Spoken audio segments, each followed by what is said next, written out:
É uma agência que tem cerca de 890 funcionários, o que significa que desloca mais de 2.000 pessoas em residência permanente. É uma agência cujo orçamento anual é de cerca de 300 milhões de euros.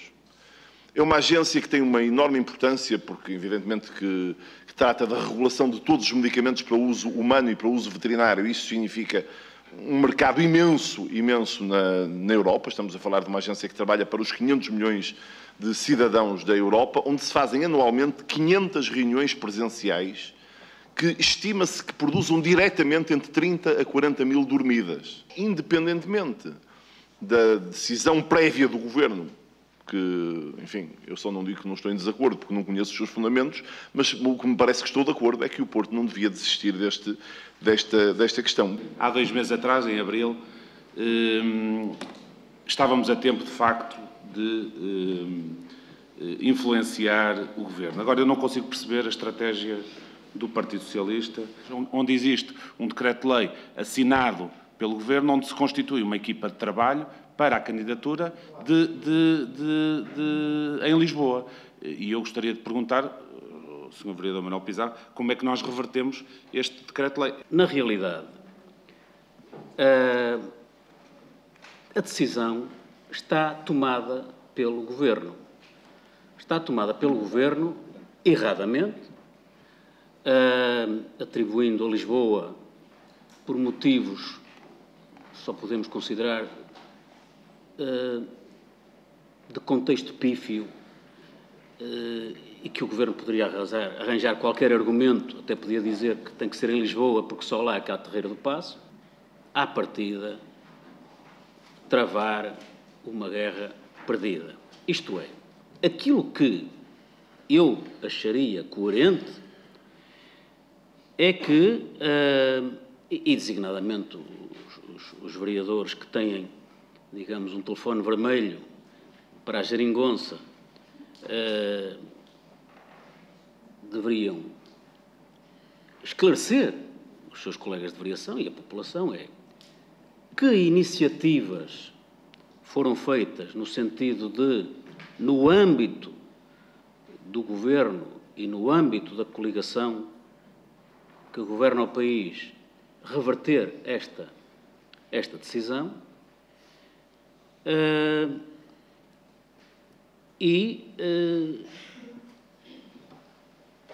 em que medida é que o Governo tem alguma sensibilidade para reverter essa decisão. Eu vi isto ao contrário. Eu até já vi governantes, e designadamente o Ministro da Educação, com algumas palavras, com tom de alguma chantagem sobre outras cidades, e designadamente sobre o Porto, no sentido de que, se não estivermos calados, podemos prejudicar a própria candidatura de Portugal, porque há dezenas de outros candidatos a quererem a Agência Europeia de Medicamento e, portanto, o melhor é não fazer ondas para que não se prejudique a candidatura de Portugal. Tem o Porto condições para acolher a Agência Europeia de Medicamentos, tendo em conta muito daquilo que está transcrito nos considerandos a vários níveis, desde a acessibilidade, desde as infraestruturas que tem, desde da faculdade, aos equipamentos de saúde, a todas estas ligações, obviamente que tem. E a questão do Porto, obviamente, devia ser ponderada, tendo em conta isto que está a ser dito. Agora, é óbvio que para haver este tipo de intervenções também faz sentido que estas intervenções sejam feitas no tempo, ou seja, antes das decisões se tomarem. Não sei se existe aqui já a capacidade de alteração de alguma coisa, ou se é este o momento, já depois de uma decisão tomada, de nós enfrentarmos essa batalha. Aliás, quero dizer que se a EMA vier a ser instalada em Lisboa, será a única cidade europeia, além de Bruxelas, que é a capital da União Europeia, que tem 3 agências. E Lisboa já tem 2.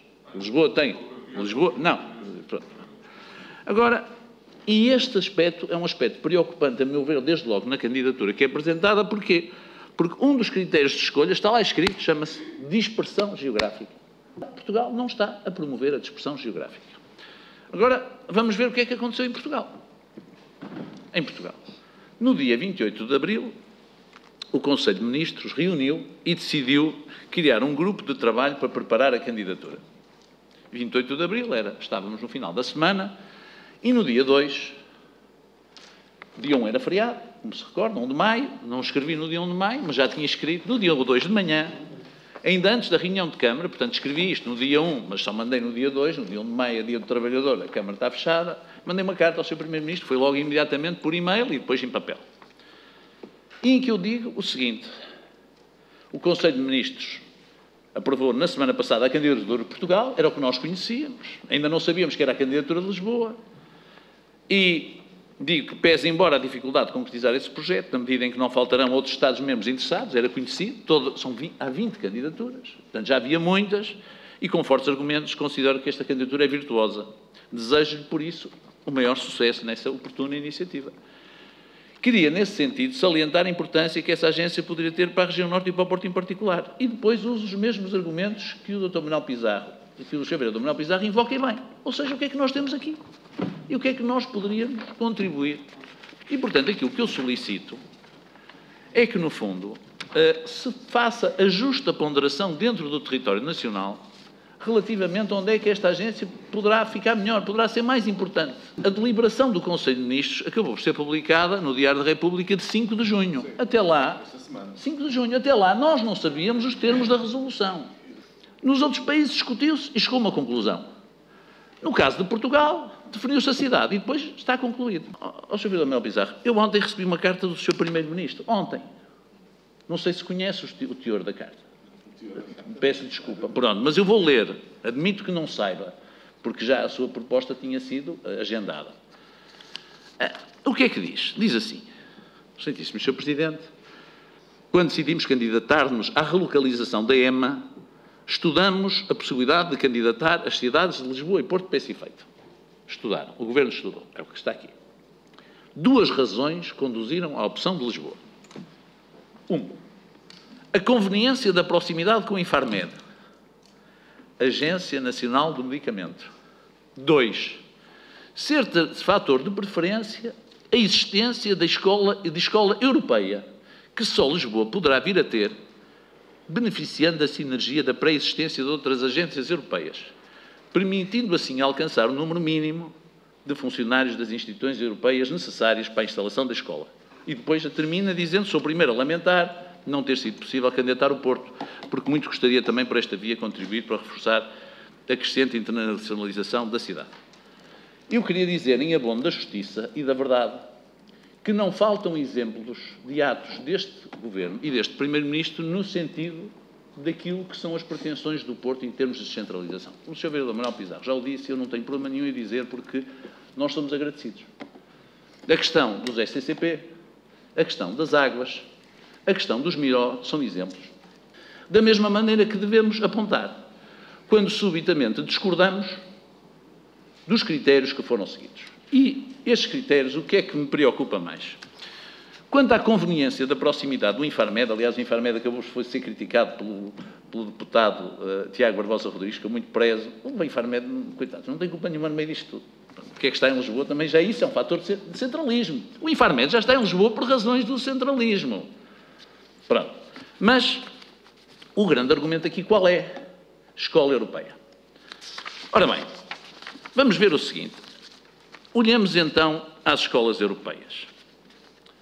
Achei interessante pensar o seguinte. As agências que estão hoje em Lisboa, o Sr. Vereador Pizarro já o assinalou e bem, têm no seu total cerca de 250 trabalhadores estrangeiros. 250.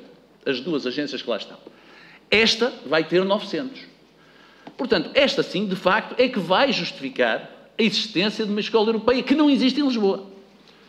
O argumento do Sr. Primeiro-Ministro, porquê é que me preocupa? Porque diz assim, nós temos o Infarmed em Lisboa e, portanto, a agência tem que ficar em Lisboa. Como a agência ficar em Lisboa, temos que pôr lá a escola europeia em Lisboa. Depois, a seguir, quando vier outra coisa, já tem que ficar em Lisboa também, porque está lá a escola. Este é o argumento. E este é que é o argumento do centralismo que nós temos que combater. Fomos ver se havia coincidência entre a localização das escolas europeias, que o Sr. Primeiro-Ministro cita, é um tema novo para nós, e as agências. Ou se é normal encontrar escolas europeias em capitais. Podia ser. De facto, podia estar aqui o alçapão em que a cidade do Porto não conseguia nadar. Em Espanha, eu já o disse, há 5 agências europeias. Nenhuma é em Madrid. Agora haverá 6 e nenhuma será em Madrid. Sabem onde fica a Escola Europeia, em Espanha? Fica em Alicante. Em Itália há 2 agências. Nenhuma fica em Roma. A Escola Europeia, em Itália, fica em Varese. Em Varese não há nenhuma agência. E a Itália está a candidatar, sabem que cidade? A EMA? Não é Varese, é Milão. Na Alemanha há 2 agências. A Alemanha, um grande país, também olhamos para a Alemanha. Podemos ir por aqui fora. Nenhuma em Berlim. Na Holanda há uma agência europeia e há uma escola. A agência é em Haia, a escola em Bergen. Em Londres há 2 agências ainda estão em Londres, entre as quais esta a EMA. Sabem onde é a agência? Em Cullen. São para aí 500, a escola é em Cullen. São para aí 500 km de Londres. Quando apresentou esta proposta na semana passada, sabia que o Sr. Primeiro-Ministro ia escrever esta carta ao Presidente da Câmara do Porto? Nestes termos? Não sabia. É que, neste caso... Não, eu acho que muda. Porquê, Sr. Vereador? Porque, repara, o Sr. Vereador está a propor a criação de uma comissão. E eu aqui não posso deixar de ser sensível ao que dizem as outras forças políticas. Criar uma comissão depois do caldo entornado, parece-me a mim que nós vamos ficar, como de costume, como os calimeros. Fazemos uma comissão fantástica, escrevemos uns textos bestiais. Eu acho o Eurico Castro Alves uma pessoa excelente, aliás, acharia o Sr. Vereador uma pessoa excelente também, que se quer que lhe diga, não tem problema nenhum. São pessoas que poderiam tratar disto. A Câmara, a escolher, poderia perfeitamente delegar num vereador, não tem problema nenhum.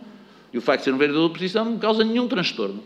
Sem querer recusar isto, faço-lhe uma pergunta concreta. O Sr. Vereador tem condições para garantir que o Sr. Primeiro-Ministro, Dr. António Costa, que é também líder do seu partido, está em condições de revogar aquele despacho se nós apresentarmos uma candidatura? Neste mesmo dia, acho que o país merecia que, em vez de ser dito que estava a ser criada um grupo para o estudo da localização, fosse dito que o Governo, nesse dia, decidiu escolher Lisboa. Não faz sentido esta lógica espúria de criarmos uma condição que é interna para nós, e vamos agora aqui fazer um grupo de trabalho, quando, do ponto de vista da decisão institucional do Conselho de Ministros, ela já está tomada. Só faz sentido criarmos um grupo de trabalho se nos for dito que nós estamos em igualdade de circunstâncias com qualquer cidade do país. Porque esta questão não é Porto e Lisboa, porque não Braga, porque não Coimbra, não sei. Primeiro, convencer o Governo a mudar a resolução e depois a Câmara estudará a candidatura da agência. Agora, estudar a candidatura da agência, agora sabendo-se que é em Lisboa, antes de termos qualquer sinal de que, de facto, poderá vir a ser no Porto, parece-me que é andar ao contrário. Fica o compromisso de que, se houver algum sinal do Dr. António Costa, dirigido a si ou dirigido ao Presidente da Câmara, que é como acho que devia ser, no sentido de dizer assim, apesar da resolução, estou na disposição de considerar uma proposta ainda que tardia do Porto. Nós trabalhamos isto, está aprovado, cria-se a comissão, nos termos que o Sr. Vereador propõe. Estou absolutamente de acordo e temos a carne toda no assador. Também já fiz alguns contactos, quer com o Sr. Reitor, quer com o Presidente da Associação Comercial do Porto, a Ordem dos Médicos já se contactou. Portanto, sei que toda a gente está a ferver para isto. Mas acho que isso era um sinal que não, no fundo, resolvia este problema. E pode ter a certeza que é um ato, no mesmo momento que criamos e participamos todos. Se acha que o Eurico Castro Alves é o ideal, lá estaremos. Espero que o Sr. Vereador colabore e eu também colaborarei. E tenho a certeza que haverá outros.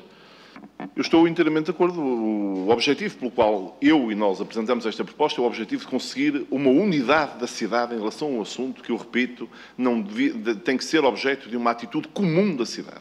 A posição do Sr. Presidente da Câmara parece-me absolutamente coerente com essa opinião, porque eu não faço questão de que seja este papel. A mim importa-me que seja esta ideia. E esta ideia é que eu quero levar avante e estou de acordo com os termos em que o Sr. Presidente da Câmara a propõe. Acrescentar qualquer coisa do tipo, obtida uma garantia da parte do Governo de que a localização da agência poderá ser reconsiderada, a cidade do Porto fará não sei o quê. Não sei se alguém quer tomar nota disto para não é...